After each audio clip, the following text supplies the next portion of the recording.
Good morning, Cook High School. I'm here with Miss Jenny Pitts. She's the Work-Based Learning Coordinator, and we are going to ask her a few questions since the deadline is quickly approaching to apply for the program. Thank you, Ms. Pitts, for being here. Thank you so much. Can you tell us what is the Work-Based Learning Program? Okay, work-based learning is open to juniors and seniors, so the upcoming sophomores and juniors can apply for the work-based learning program. And what it is it gives a student a jump start on real-world life. Because if you've ever heard the story or heard the saying, you can't get a job until you've had a job, well, this is the perfect opportunity to do that, because students get out there in the community or surrounding communities and get a leg up on everybody else who doesn't have a job, and they can work and earn credit at the same time. So that sounds very beneficial for students. Can you also tell us what some of the other benefits for a student who are in the work-based learning program? Well, as I said before, a lot of students are kind of scared to get that first job. This gives them a little safety net, because they have another advocate, who is me, who helps them get a job, so they don't have to have a job right now to get into the work-based learning program. I help them get jobs, but if they have a job already, that's an added bonus. Awesome. We are opening up the work-based learning program next year. It's going to be an all-day program. It's kind of going to work like dual enrollment. So in other words, let's say that they have English that's a required class here at the high school, second block. Well, they may not have to come first block, because they could be in a work-based learning program. And so they could have work-based learning first block. They could come to school second block, maybe go to math third block, and then be released again fourth block. Now, do they have to work during that time that they're out? No. It's kind of like dual enrollment. They have to work a number of hours a week for the amount of time that they're out of school. So in other words, again, if you're out one block, you have to work 7 hours. But those 7 hours can be on Saturday or Sunday. So you can be involved in sports, you can be involved in extracurricular activities, you can do all of this stuff, but yet you're still getting the benefit of getting paid while you're earning high school credit. And it's very flexible next year. Yeah, that sounds great, with a lot more added flexibility built into the program. It sure does. So does a student have to have a job to get in the program? And I think you may have already touched on that. Again, that's the most common question that a lot of people have, is they're like, I don't have a job, I can't apply. No, you can. You can apply, because that's what I'm out there to do. I'm not going to get you a job, but I'm going to point you in the right direction so that the students can have opportunities to, I have contacts in the community that are wanting students to work for them, and I prep the student on what they need to do, like a resume or anything like that, and interviewing, so that they can go out and get a job and obtain a job. But however, again, like I said, if they already have a job, a lot of people are like, well, I already have a job, why do I need to do that? Well, again, the great thing about it is the flexibility of your time at school. You already have a job, you may work at Burger King. Perfect example. You may work at Burger King and you work Friday and Saturday nights because you're involved in other things that happen during the week. Again, you're working 7 hours, so that's one block of school that you can be released, and it gives you some extra time during the week. That's exactly right. Okay, awesome. So what exactly is involved in the application process? Because I know that could be a scary part for some students. Right. It's very simple. The very first thing you're going to do is, I'm down where we sell candy at the end of the hall, and I'll be outside in between classes, and you can come during advisement, before school, after school. You pick up an application. It's a one-page application. You have to sign it, and your parents have to sign it. Then what we do is, there's 2 questions online, real quick, and then we'll have teacher recommendations. I'll give you papers that you send out to your teachers. They're green forms. And then after that, there's a brief interview. And the reason why I do the interview is, a lot of people are like, ooh, I don't want to do an interview. But again, it's that prep, because a lot of people have not done an interview. It's not a formal interview. I'm not going to like grill the student or anything like that. It's just a get to know you kind of session. But it gives a student a little bit of experience of doing an interview before they have to go out and do the real interview with an employer.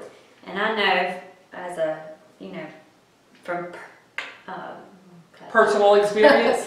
Yes, that the more interviews you have, the better off you're going to be. You're going to be more prepared when you actually get into the job force. That's exactly right. I mean, I know my very first interview, I worked at Long John Silver's. I was petrified. I mean, you know, just petrified about going in and talking to somebody that I had never met before. Well, again, you have the benefit of having a teacher who's on campus here that you've seen at least, so that you would be talking to, and I could give you interview tips on how to go out and do the real interview. Awesome. Okay, so what is the deadline for getting in, and who are the students that can apply?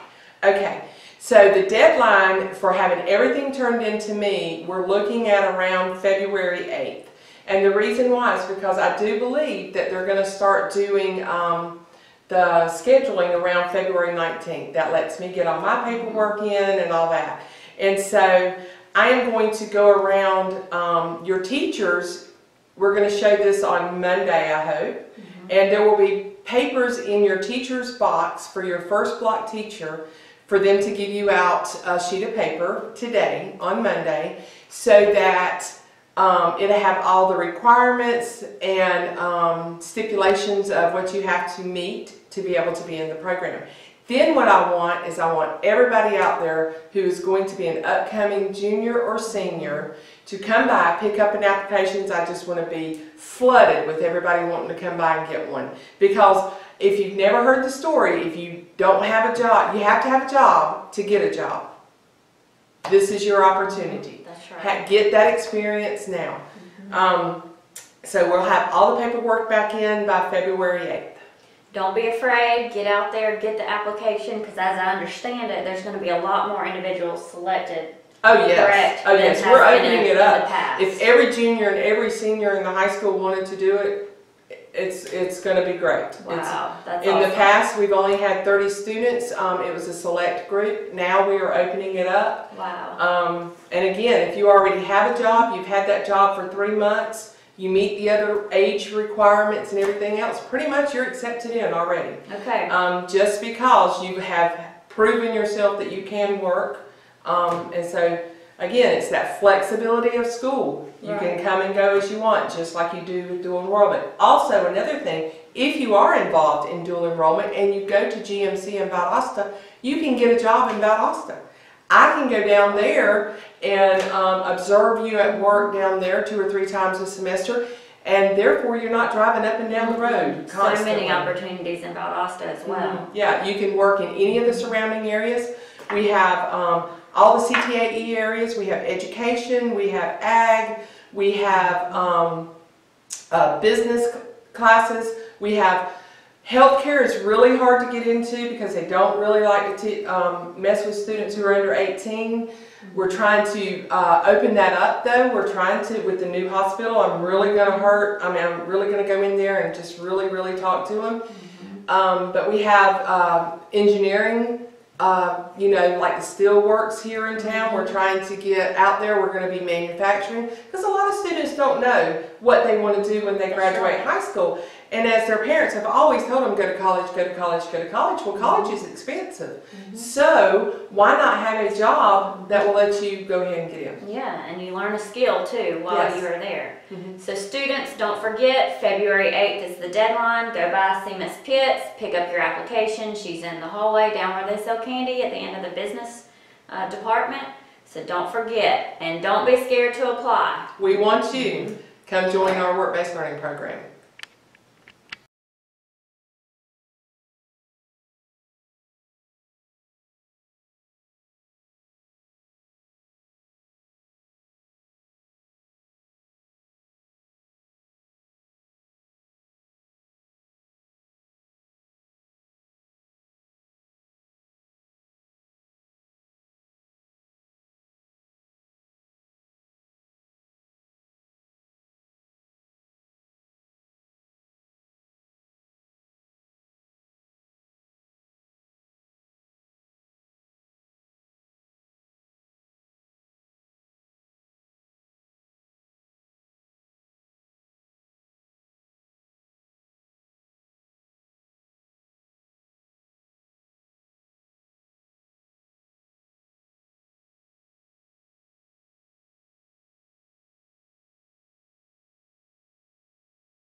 We want you. Come join our work-based learning program.